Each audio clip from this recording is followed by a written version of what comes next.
Mark 9. Jesus went on to say, "Truly I tell you, some who are standing here will not taste death before they see that the kingdom of God has come with power." After 6 days Jesus took Peter, James, and John with him and led them up a high mountain, where they were all alone. There he was transfigured before them. His clothes became dazzling white, whiter than anyone in the world could bleach them. And there appeared before them Elijah and Moses, who were talking with Jesus. Peter said to Jesus, "Rabbi, it is good for us to be here. Let us put up 3 shelters, one for you, one for Moses, and one for Elijah." And a cloud appeared and covered them, and a voice came from the cloud, "This is my son, whom I love. Listen to him." Suddenly, when they looked around, they no longer saw anyone with them except Jesus. As they were coming down the mountain, Jesus gave them orders not to tell anyone what they had seen until the Son of Man had risen from the dead. They kept the matter to themselves, discussing what rising from the dead meant. And they asked him, "Why do the teachers of the law say that Elijah must come first?" Jesus replied, "To be sure, Elijah does come first and restores all things. Why then is it written that the Son of Man must suffer much and be rejected?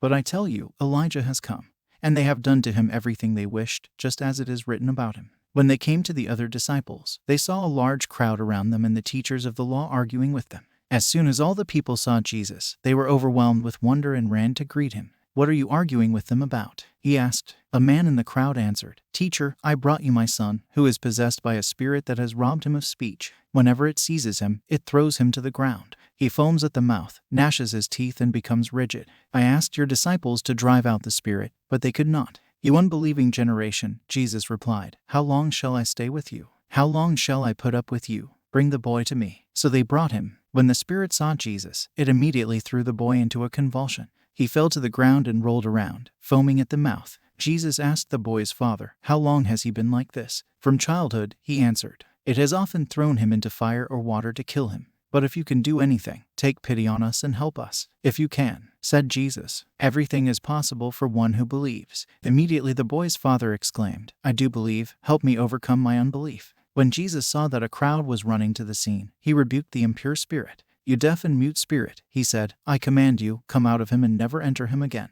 The spirit shrieked, convulsed him violently, and came out. The boy looked so much like a corpse that many said, "He's dead." But Jesus took him by the hand and lifted him to his feet, and he stood up. After Jesus had gone indoors, his disciples asked him privately, "Why couldn't we drive it out?" He replied, "This kind can come out only by prayer." They left that place and passed through Galilee. Jesus did not want anyone to know where they were, because he was teaching his disciples. He said to them, "The Son of Man is going to be delivered into the hands of men. They will kill him, and after 3 days he will rise." But they did not understand what he meant and were afraid to ask him about it. They came to Capernaum. When he was in the house, he asked them, "What were you arguing about on the road?" But they kept quiet because on the way they had argued about who was the greatest. Sitting down, Jesus called the 12 and said, "Anyone who wants to be first must be the very last, and the servant of all." He took a little child whom he placed among them. Taking the child in his arms, he said to them, "Whoever welcomes one of these little children in my name welcomes me, and whoever welcomes me does not welcome me but the one who sent me." "Teacher," said John, "we saw someone driving out demons in your name, and we told him to stop, because he was not one of us."